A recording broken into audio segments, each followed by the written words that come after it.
ಇದೇ ರೀತಿ ಚಿಂತೆಯ ಭ್ರಾಂತಿಯಲ್ಲಿ ಕೂತ್ಕೊಂಡ್ರೆ ಸತ್ತು ಹೋದ ನನ್ನ ಮಗಳು ಮತ್ತೆ ಬದುಕಿ ಬರೋದಕ್ಕೆ ಸಾಧ್ಯವಿದೆಯೇ?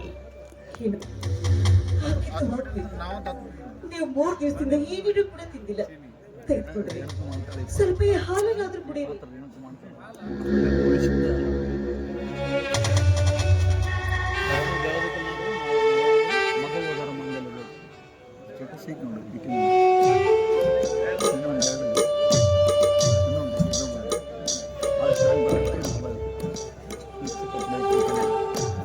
ಮಹಾದೇವಿ, ಈ ನಮ್ಮ ಮನೆತನ ನ್ಯಾಯ ನೀತಿ ಧರ್ಮನ ಪಾಲಿಸಿಕೊಂಡು ಬಂದಿರುವಂತಹ ಮನೆತನ. ಈ ಮನೆಯ ಹಿರಿಯರು ನ್ಯಾಯ ನೀತಿ ಧರ್ಮಕ್ಕಾಗಿ ತಮ್ಮ ಪ್ರಾಣವನ್ನೇ ಬಲಿ ಕೊಟ್ಟಂತ ಮಹಾದೇವಿ, ಇಂಥ ಮನೆತನದಲ್ಲಿ ಇಂಥ ವಿಷ ಜಂತು ಹುಟ್ಟಲು ಹೇಗೆ ಸಾಧ್ಯ? ಇಂಥ ವಿಷ ಜಂತು ಹುಟ್ಟಲು ಹೇಗೆ ಸಾಧ್ಯ ಮಹಾದೇವಿ? ಮಕ್ಕಳ ವಿಚಾರದಲ್ಲಿ ತಂದೆಗೆ ಗೊತ್ತಿರದ ಅದೆಷ್ಟೋ ವಿಷಯಗಳು ಎತ್ತವಳಿಗೆ ಗೊತ್ತಿರುತ್ತದೆ. ಮಗನ ಒಪ್ಪು ತಪ್ಪು ನಿನಗೆ ಗೊತ್ತಿದ್ದರೂ ನನ್ನಿಂದ ಮುಚ್ಚಿಟ್ಟು ಮರೆಮಾಚಿಬಿಟ್ಟೆ. ನೋಡುವುದರ ಪ್ರತಿಫಲ ಅದಕ್ಕೆಂದೇ ಬಲ್ಲವರು ಹೇಳಿರಬೇಕು. ತಂದೆ ಬೆಳೆಸಿದ ಮಗ ತೆಂಗಿನ ಮರ, ತಾಯಿ ಬೆಳೆಸಿದ ಮಗ ಜಾಲಿ ಮರ ಅಂತ. ಇಂದು ಈ ಮಾತು ನನ್ನ ವಂಶದಲ್ಲಿಯೇ ಸತ್ಯವಾಗಿ ಹೋಯಿತಲ್ಲೇ, ನನ್ನ ವಂಶದಲ್ಲಿಯೇ ಸತ್ಯವಾಗಿ ಹೋಯಿತು. ನಮ್ಮ ಮಗ ಮಾಡಿದ ಮಾನಹೀನ ಕೃತಿಗೆ ನಮ್ಮ ಮನೆತನದ ಮಾನವೇ ಮಸಣ ಸೇರಿ ನಮ್ಮ ಮರ್ಯಾದೆಯೇ 3 ಬಾಲಾಯಿತು. ಪಾಪ ರುದ್ರ ಅವನಂತೂ ಮಹಾಪುಣ್ಯವಂತ. ಈ ಮನೆಯ ಒಪ್ಪತ್ತು ತುತ್ತಿನ ಋಣಕ್ಕಾಗಿ ಪ್ರಾಣಕ್ಕಿಂತಲೂ ಹೆಚ್ಚಾಗಿ ಸಾಕಿ ಸೊಲುಹಿದ ತನ್ನ ಮಗಳ ಪ್ರಾಣವನ್ನೇ ನಮ್ಮ ಮನೆತನಕ್ಕೆ ಬಲಿಕೊಟ್ಟು ಈ ಮನೆತನದ ಮಾನ ಉಳಿಸಿದಂತ ಪುಣ್ಯವಂತರ ಋಣನ ನಾವು ಯಾವ ಕಾಲಕ್ಕೂ ಮರಿಬಾರ್ದು ಮಾಡಿ, ಯಾವ ಕಾಲಕ್ಕೂ ಮರಿಬಾರ್ದು. ಮಗನೆಂಬ ಮಮಕಾರದ ಕಿಚ್ಚಿನಲ್ಲಿ ಬಿದ್ದು ಹುಚ್ಚುತನದ ಆವೇಶದಲ್ಲಿ ಎತ್ತ ಮಗ ಮಾಡಿದ ತಪ್ಪಿಗೆ ಶಿಕ್ಷೆ ತಪ್ಪಬಾರದು ಮಾದೆ. ಶಿಕ್ಷೆ ಯಾವ ಕಾಲಕ್ಕೂ ತಪ್ಪಬಾರದು. ಅದಕ್ಕಾಗಿ ನ್ಯಾಯವಂತರ ನಡುಗಂಬದ ಮನೆಯಲ್ಲಿ ನಿಂತು ನಾನೊಬ್ಬ ನ್ಯಾಯವಂತನಾಗಿ ಒಂದು ನಿರ್ಧಾರ ಮಾಡಿದ್ದೇನೆ. ಮಗ ಮಾಡಿದ ತಪ್ಪಿಗಾಗಿ ಯಾವ ನಿರ್ಧಾರವನ್ನು ಮಾಡಿದ್ದೀರಿ ನಿಮ್ಮ ಮನದಲ್ಲಿ? ಮಹಾದೇವಿ, ನಾನು ಕೇಳುವ ಪ್ರಶ್ನೆಗೆ ನಿನ್ನಿಂದ ಉತ್ತರವಷ್ಟೇ ಬಂದು ಮರುಮಾತನಾಡಬಾರ್ದು. ಅದೇ ಕೇಳಬೇಕು ಅಂತ ಇದ್ದಿರೋ ಕೇಳಿ.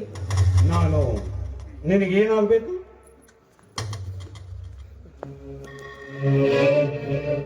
ನನ್ನ ಕರುಳಿ ತಾಳಿ ಕಟ್ಟಿದ ಗಂಡ ಅಂದರೆ ನನ್ನ ಪಾಲಿನ ದೇವರು. ಗಂಡನ ಆಜ್ಞೆಯನ್ನು ಪಾಲಿಸುವುದು ಸತಿಯಾದವಳ ಧರ್ಮ, ಅದು ಅವಳ ಆದ್ಯ ಕರ್ತವ್ಯ ಕೂಡ. ಹೌದಲ್ವೇ? ಹೌದು. ಒಂದು ವೇಳೆ ನನ್ನ ಮಾತನ್ನು ನೀನು ತಿರಸ್ಕರಿಸಿದೆಯಾದರೆ ಅಂಥವಳು ಸತಿ ಇಲ್ಲ. ಪತಿಗೆ ದ್ರೋಹ ಮಾಡಿದ ಸತಿ ದ್ರೋಹಿ ಅವಳು. ಸರಿಯಾದ ಈಗ ನಾನೊಂದು ಮಾತು ಕೇಳ್ತೀನಿ, ಮಾತು ನಡೆಸಿಕೊಡ್ತೀನಿ ಅಂತ ನನಗೆ ಮಾತು ಕೊಡ್ತೀಯಾ? ಸ್ವಾಮಿ, ಮಾತು ಕೊಟ್ಟು ವಚನ ಭ್ರಷ್ಟಳಾಗೋದಕ್ಕಿಂತ ಅದು ಅವ ನಿಮ್ಮ ಮಾತು ಅಂತ ಬಹಿರಂಗ ಪಡಿಸ್ರಿ. ಯಾಕೆ? ಪತಿಯ ಮಾತನ್ನು ಕೇಳುವುದು ಸತಿಯಾದವಳ ಧರ್ಮ. ತಿರಸ್ಕರಿಸಿದೆಯಾದರೆ ಅಂತವಳು ಸತಿಯಲ್ಲ, ಪತಿಗೆ ದ್ರೋಹ ಮಾಡಿದ ಸತಿ ದ್ರೋಹಿ ಎಂದು ಈ ತಾನೇ ನಿನ್ನ ನಾಲಿಗೆಂದು ನೀನೇ ನೋಡಿದೆಯಲ್ಲೇ. ಅಂದಾಗ ನನ್ನ ಅಂತರಾಳದ ಗುಟ್ಟನ್ನು ಅರಿಯುವ ಅವಶ್ಯಕತೆಯೂ ನಿಂದಲಿಲ್ಲ. ಕೊಟ್ಟ ಮಾತನ್ನು ನಡೆಸಿಕೊಡ್ತೀವೋ ಇಲ್ಲ ಅಷ್ಟು ಮಾತ್ರ. ಆಗ್ಲಿ, ಸತ್ಯವಾಗ್ಲೂ ನನ್ನ ಹೆತ್ತವರ ಮೇಲೆ ಆಣೆ ಮಾಡಿ ಹೇಳ್ತೀನಿ, ನಾನು ನಿಮ್ಮ ಮಾತನ್ನು ನಡೆಸ್ಕೊಡ್ತೀನಿ ಅಂತ. ಮಹಾದೇವಿ, ಸತಿ ಧರ್ಮದ ಭಕ್ತಿಯಲ್ಲಿ ಪತಿ ಕುಡಿಯಲೆಂದು ಈ ಹಾಲನ್ನು ನನಗೆ ತಂದಿದೆಯಾ? ಆದರೆ ಇಂದು ಈ ಹಾಲಿನ ಅವಶ್ಯಕತೆಯೇ ನನಗಿಲ್ಲ. ಈ ಹಾಲನ್ನು ನಿತ್ಯ ನಿನ್ನ ಕೈಯಾರೆ 10 ಗಂಟೆಗೆ ಕುಡಿಯುವ ನಿನ್ನ ಮಗ ಮಹಾಂತೇಶ ಕುಡಿಬೇಕು.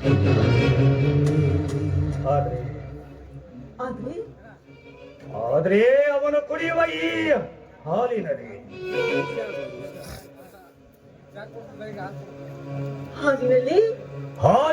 ವಿಷ ಹಾಕಿ ಕುಡಿಗೆ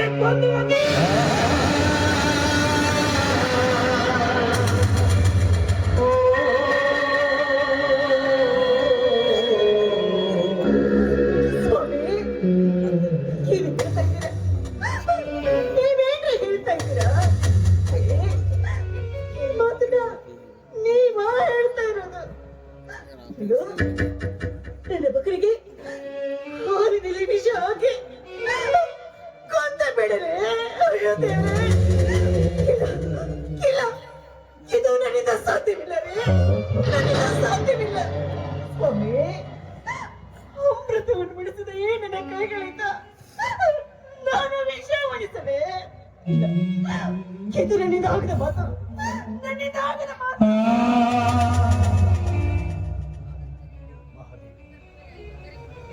ನೀನು 9 ತಿಂಗಳು ಹೆತ್ತು ಎದೆಯಾಲು ಕೊಟ್ಟು ತುತ್ತು ಮಾಡಿ ಉಣಿಸಿ ಬೆಳೆಸಿದ ನಿನ್ನ ಎತ್ತ ಒಡಲಿನ ಸಂಕಟ ನನಗೂ ಅರ್ಥವಾಗುತ್ತೆ ಕಣೆ, ನನಗೂ ಅರ್ಥವಾಗುತ್ತೆ.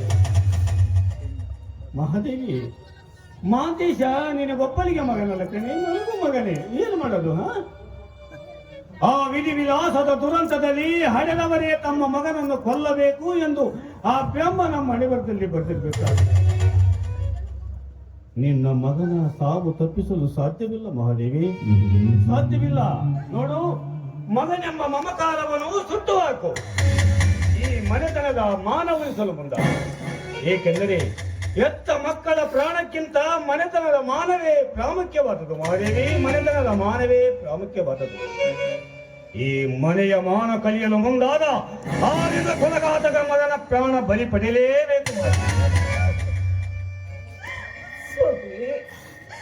ನಾನು ನನ್ನ ಮಗನ ಪ್ರಾಣ ಹೋಗುತ್ತೆ ಅಂತ ಚಿಂತೆ ಮಾಡ್ತಾ ಇಲ್ಲ.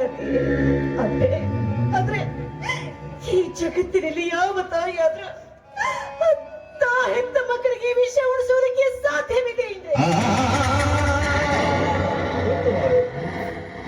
ಪುರಾಣ ಪುಣ್ಯ ಕಥೆಗಳಲ್ಲಿ ಹಲವಾರು ಉದಾಹರಣೆಗಳು. ದೈವ ಪರೀಕ್ಷಿಸಲು ನಿಂತಾಗ ಭಕ್ತ ಶ್ರೀಹರನ ಹೆಂಡತಿ ಗಂಡನ ಆಜ್ಞೆಗಾಗಿ ಹೆತ್ತ ಮಗನನ್ನೇ ಕೊಲ್ಲಲಿಲ್ಲದೆ, ಬಾಲಚಂದ್ರನ ಸತಿ ಅನುಸೂಯಾದೇವಿ ಪತಿ ಪಾಲನೆಗಾಗಿ ಹೆತ್ತ ಮಗನನ್ನೇ ಬಲಿ ಪಡೆಯಲಿಲ್ಲ. ಇಂಥ ಹಾಲುಗಲ್ಲದ ಹಸು ಕಂದ ಮಗಳನ್ನೇ ಬಲಿ ಪಡೆದ ಉದಾಹರಣೆಗಳು ಪುರಾಣ ಪುಣ್ಯ ಕಥೆಗಳಲ್ಲಿ ಇರಬೇಕಾದ್ರೆ, ಇನ್ನು ಈ ಮನೆಯ ಮಾನ ಕಲಿಯಲು ಮುಂದಾದ ಆನಿನ ಕುಲಘಾತಕನ ಬಲಿ ನೀ ಪಡೆಯಲೇಬೇಕು ಮಾದೇವಿ, ಪಡೆಯಲೇಬೇಕು. ಮಾನವಂತ ಮಾನವರಿಗೆ ಒಬ್ಬ ಕವಿ ಒಂದು ಮಾತು ಹೇಳಿದ್ದಾನೆ, ಪ್ರಾಣ ಹೋದರೂ ಮಾನಬೇಕು ಎಂದು ಹೇಳಿದ ಆ ಯಾರಿಗೆ ಕವಿಗಳ ಮಾತನ್ನು ಮರೆಯಬೇಡ ಮಾದೇವಿ. ನನ್ನ ಮಗ ಮಾಡಿದ ಹೀನ ಕೃತಿಗೆ ನನ್ನ ಜಂಗಾಬಲವೇ ಹುದುಗಿ ಹೋಗಿ ಶರೀರದಲ್ಲಿ ಶಕ್ತಿಯೇ ಇಲ್ಲದಂತ. ನಿನ್ನೊಂದಿಗೆ ಹೆಚ್ಚಿಗೆ ಮಾತನಾಡುವ ಶಕ್ತಿಯೂ ನನ್ನಲ್ಲಿ ಉಳಿದಿಲ್ಲ ಮಹಾದೇವಿ. ಮಹಾದೇವಿ, ಕೊನೆಯದಾಗಿ ನಾನು ಒಂದೇ ಒಂದು ಮಾತು ಕೇಳ್ತೀನಿ, ನಿನಗೆ ಮಗ ಬೇಕೋ ಮಗನೇ ಬೇಕೋ? ಹೇಳು ಮಹಾದೇವಿ, ಯಾವುದು ಬೇಕು? ಹೇಳು ಮಹಾದೇವಿ, ಯಾವುದು ಬೇಕು?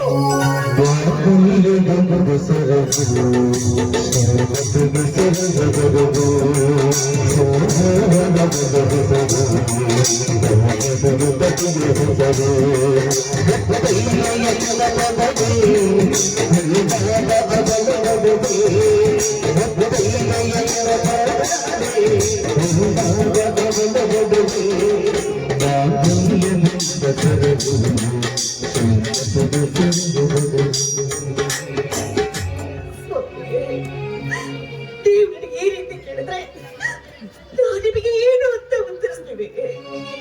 ಮಗ ಮತ್ತು ಮಾಂಗಲ್ಯ ಇವೆರಡು ನನ್ನೆರಡು ಕಣ್ಗಳಿದ್ದ ಹಾಗೆ. ಅದರಲ್ಲಿ ಯಾವುದನ್ನ ಬೇಕು ಎನ್ನಲೇ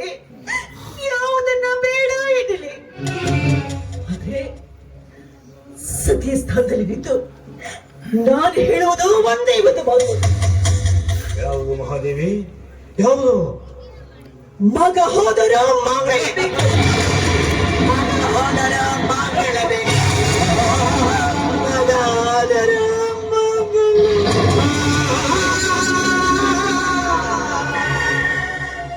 ಮಹಾದೇವಿ, ಸತ್ಯವಾದ ಮಾತನ್ನೇ ಹೇಳಿದೆ ಮಹಾದೇವಿ. ಎಳ್ಳಿನ ಸ್ಥಾನದಲ್ಲಿ ನಿಂತು ನಿನ್ನನ್ನು ಸತಿಯಾಗಿ ಪಡೆದ ನಾನೇ ಧನ್ಯ. ನಿನ್ನನ್ನು ಸಹಿಯಾಗಿ ಪಡೆದ ಈ ನನ್ನ ಮಾನವಂತ ಮನೆತನ ಧನ್ಯ. ಸಾರ್ಥಕವಾಯಿತು ಮಹಾದೇವಿ, ನಮ್ಮಿಬ್ಬರ ಜನ್ಮ ಸಾರ್ಥಕವಾಯಿತು ಮಹಾದೇವಿ. ಈಗ ನಮ್ಮ ಮಗ ಮಹಾಂತೇಶ್ವರ ಸಮಯ. ಹೆತ್ತವಳ ಕೈಯಿಂದ ಅಮೃತ ಕುಡಿಯಬೇಕೆಂಬ ಹಂಬಲ ಅವರ ಮನದಲ್ಲಿ ತುಂಬಿಕೊಂಡಿರುತ್ತೆ ಮಹಾದೇವಿ.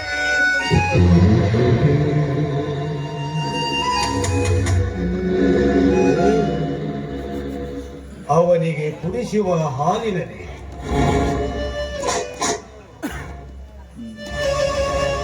ಈ ವಿಷನ ಬೆರೆಸಿ ಕುಡಿಸಿ ಕೊಂದು ಹೋಗುವನು.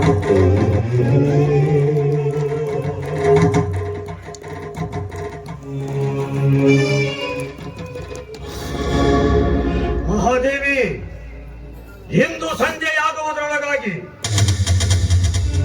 ಆ ನಿನ್ನ ಕುಲಘಾತಕ ಮಗನ ಬಲಿ ನೀ ಪಡೆಯದೆ ಹೋದರೆ ಈ ನಿನ್ನ ಕೊರಳಿಗೆ ಮಾಂಗಲ್ಯ ಕಟ್ಟಿದ ನಾನು ಇಂದು ರಾತ್ರಿಯೇ ವಿಷ ಸೇವಿಸಿ ಆತ್ಮಹತ್ಯೆ ಮಾಡಿಕೊಳ್ಳುತ್ತೇನೆ. ಎಚ್ಚರ, ನಿನಗೆ ಮಗನ ಉಳಿಸುತ್ತೀಯೋ ಮಾಂಗಲ್ಯ ಉಳಿಸುತ್ತೀಯೋ? ನಿರ್ಧಾರ ನಿನಗೆ ಬೇಕಿತ್ತು ಮಹಾದೇವಿ. ಒಂದು ವೇಳೆ ತಂದೆ ಮಗನನ್ನು ಉಳಿಸಿ ನೀನೇನಾದರೂ ಆತ್ಮಹತ್ಯೆ ಮಾಡಿಕೊಂಡಿದ್ದೀಯಾದರೆ ನಿನಗೆ ನನ್ನ ನಾಳೆಯಾಗಿದೆ. ಎಚ್ಚರ,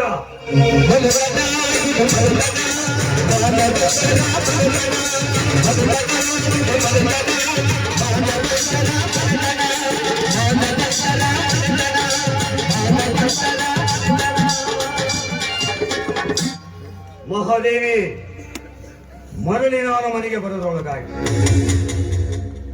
ನಿನ್ನ ಮಗ ಮಾಂತೇಶ ಮನೆಯಲ್ಲಿ ಇರಬಾರ್ದು. ಅವನು ಎಲ್ಲ ಬಿಟ್ಟಿರಬೇಕು. ಇಲ್ಲದೆ ಹೋದರೆ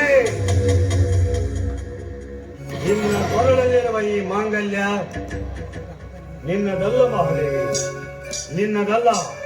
ನಿಂತಾರೋ ನಿಂದು ಮಗ